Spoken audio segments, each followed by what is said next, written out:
ہم بات کر رہے ہیں غزوہ بنی المستلق کی، جسے غزوہ مرثیہ بھی کہا جاتا ہے۔ بالکل، اور یہ واقعہ ایک آئینے کی طرح ہے جس میں اس وقت کا مسلم معاشرہ اپنی طاقت اور کمزوریاں دونوں دیکھ رہا تھا۔ صحیح۔ اس کا اصل میدان جنگ وہ مرثیہ کا چشمہ نہیں بلکہ مدینہ کی گلیاں اور لوگوں کے دل تھے۔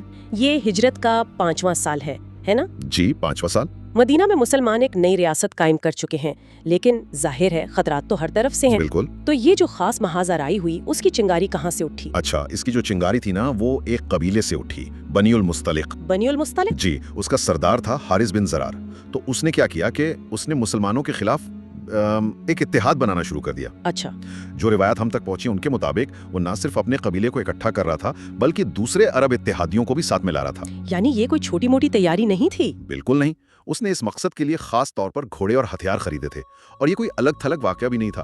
یہی وہ قبیلہ تھا جس نے غزوہ احد میں قریش کا ساتھ دیا تھا۔ اوہ اچھا، تو ایک ہسٹری تھی وہاں پر۔ جی، تو مدینہ کے لیے یہ ایک بڑھتا ہوا خطرہ تھا جسے نظر انداز نہیں کیا جا سکتا تھا۔ یعنی یہ ایک، آپ کہہ سکتے ہیں کہ یہ ایک پیش بندی کی کارروائی تھی۔ مسلمانوں کو انہیں خبر ملی کہ ان کے دروازے پر ایک طوفان دستک دینے کی تیاری کر رہا ہے۔ بالکل، تو انہوں نے طوفان کا انتظار کرنے کے بجائے خود اس تک پہنچنے کا فیصلہ کیا۔ تو اس مہم کی قیادت کس نے کی اور لشکر کیسا تھا؟ قیادت خود رسول اللہ صلی اللہ علیہ وسلم نے کی۔ ان کے ساتھ تقریباً 700 صحابہ تھے۔ 700؟ جی، اور ذرائع بتاتے ہیں کہ مہاجرین کا جھنڈا ابو بکر صدیق رضی اللہ عنہ کے پاس تھا اور انصار کا سعد بن عبادہ رضی اللہ عنہ کے پاس۔ تو یہ ایک منظم ریاستی اقدام تھا؟ بالکل، یہ صرف ایک فوجی کارروائی نہیں تھی۔ حملے سے پہلے انہوں نے بریدہ بن حسیب اسلمی کو معلومات اکٹھی کرنے کے لیے بھیجا۔ اچھا، انٹیلیجنس کے لیے؟ جی، انہوں نے واپس آ کر تصدیق کی کہ بنی المستلق واقعی جنگ کی تیاری کر رہے ہیں، تو اس سے پیش قدمی کا جواز اور بھی پکا ہو گیا۔ رائے میں بہت ہی مختصر ہے، یہ کوئی مہینوں چلنے والی لڑائی نہیں تھی۔ جی ہاں، یہ شاید تاریخ کی مختصر ترین جنگوں میں سے ایک تھی۔ مسلمانوں نے بنی المستلق پر اس وقت حملہ کیا جب انہیں اس کا بالکل بھی گمان نہیں تھا۔ یعنی ایک سرپرائز اٹیک؟ بالکل۔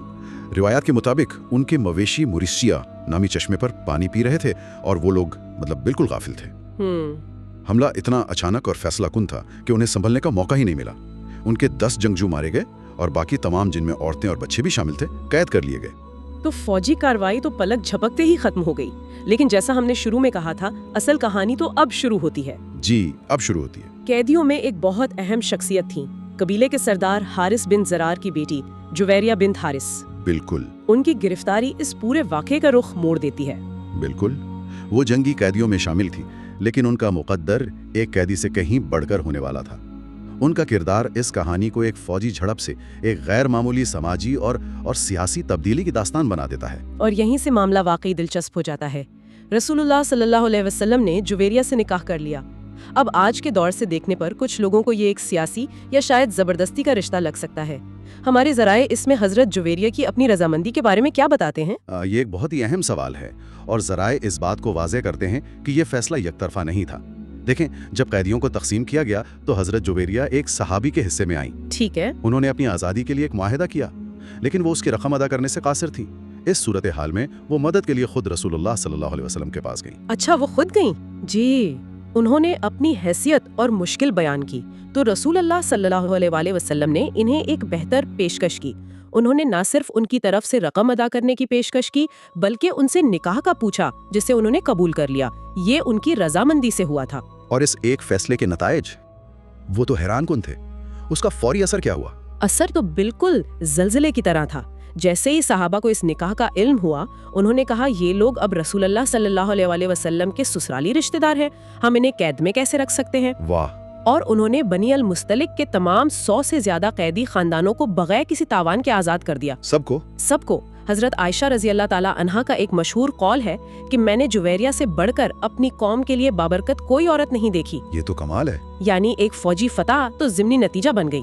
اصل کامیابی تو سفارتی تھی، جہاں ایک شادی کے ذریعے پورے دشمن قبیلے کو نہ صرف آزاد کیا گیا بلکہ اتحادی اور رشتہ دار بنا لیا گیا۔ بالکل، یہ ریاست چلانے کا ایک زبردست سبق ہے۔ اور یہ اس کے بالکل برعکس ہے جو مدینہ کے اندر ہو رہا تھا، جہاں باہر دشمنوں کو حکمت سے دوست بنایا جا رہا تھا، وہیں شہر کے اندر چھپے ہوئے دشمن دوستوں میں پھوٹ ڈالنے کی کوشش کر رہے تھے۔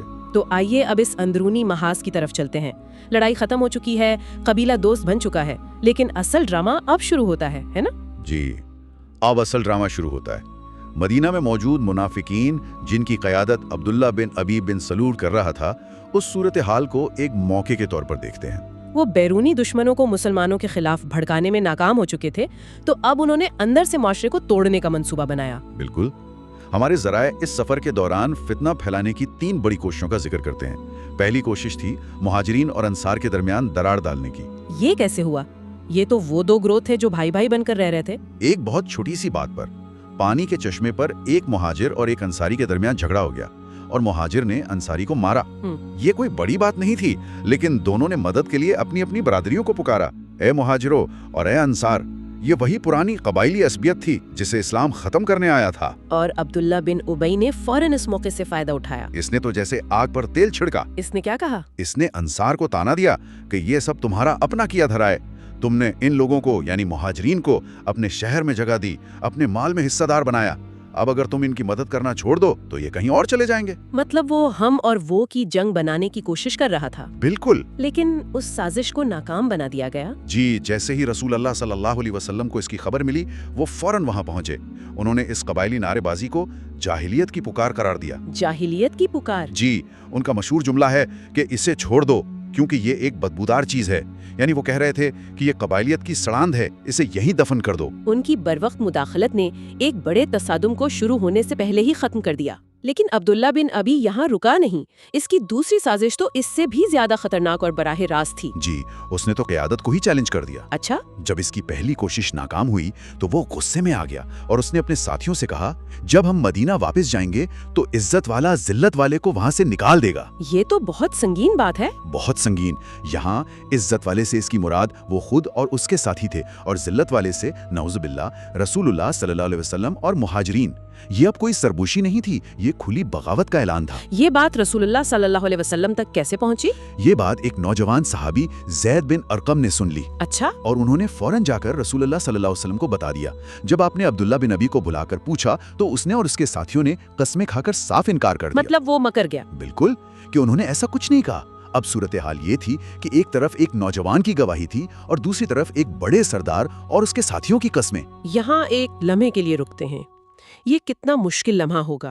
ایک طرف ایک نوجوان سچا ہے، دوسری طرف ایک با اثر شخص جھوٹی قسمیں کھا رہا ہے۔ بالکل، اور اس کا حل زمین سے نہیں آسمان سے آیا۔ ماخذ بتاتے ہیں کہ اسی موقع پر سورۃ المنافقون نازل ہوئی، وحی کے ذریعے۔ جی، ان آیات نے نہ صرف زید بن ارقم کی گواہی کی تصدیق کی بلکہ عبداللہ بن ابی اور اس کے ساتھیوں کے جھوٹ کا پردہ بھی فاش کر دیا۔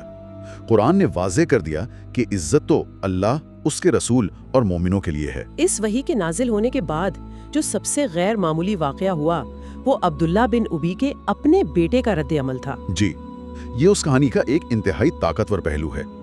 ان کے بیٹے کا نام بھی عبداللہ تھا اور وہ ایک سچے مسلمان تھے۔ اچھا۔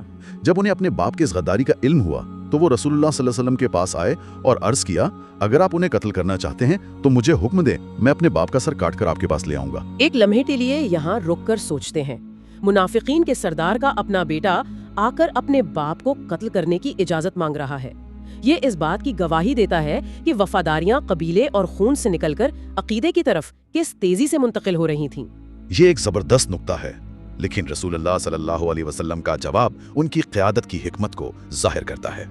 انہوں نے اس کی اجازت نہیں دی۔ انہوں نے منع کر دیا۔ جی، انہوں نے فرمایا نہیں، ہم اس کے ساتھ نرمی برتیں گے اور جب تک وہ ہمارے ساتھ ہے اس سے اچھا سلوک کریں گے۔ وہ نہیں چاہتے تھے کہ لوگ کہیں کہ محمد اپنے ہی ساتھیوں کو قتل کرواتا ہے۔ یعنی انہوں نے انصاف پر معاشرتی استحکام کو ترجیح دی۔ بالکل، وہ جانتے تھے کہ اگر عبداللہ بن ابی کو قتل کیا گیا تو اس سے قبائلی جنگ چھڑ سکتی ہے۔ تو منافقین نے قبائلی بنیادوں پر پھوٹ ڈالنے کی کوشش کی، وہ ناکام رہے۔ انہوں نے قیادت کو چیلنج کیا، وہ بھی ناکام رہے۔ جب یہ دونوں حربے ناکام ہو گئے تو ان کے پاس حملہ کرنے کے لیے کیا بچا تھا؟ سب سے مقدس اور ذاتی چیز، نبی صلی اللہ علیہ وسلم کے گھرانے کی عزت، اور یہیں سے واقعہ افق کی المناک کہانی شروع ہوتی ہے۔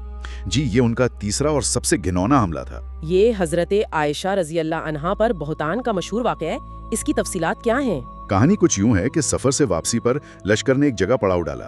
حضرت عائشہ اپنی ضرورت کے لیے لشکر سے تھوڑا دور گئیں۔ جب وہ واپس آئیں تو انہیں احساس ہوا کہ ان کا ہار کہیں گر گیا ہے۔ اچھا۔ وہ اسے ڈھونڈنے واپس چلی گئیں۔ اس دوران قافلے کی روانگی کا حکم ہو گیا اور ان کا ہودج یعنی اونٹ پر لگی پالکی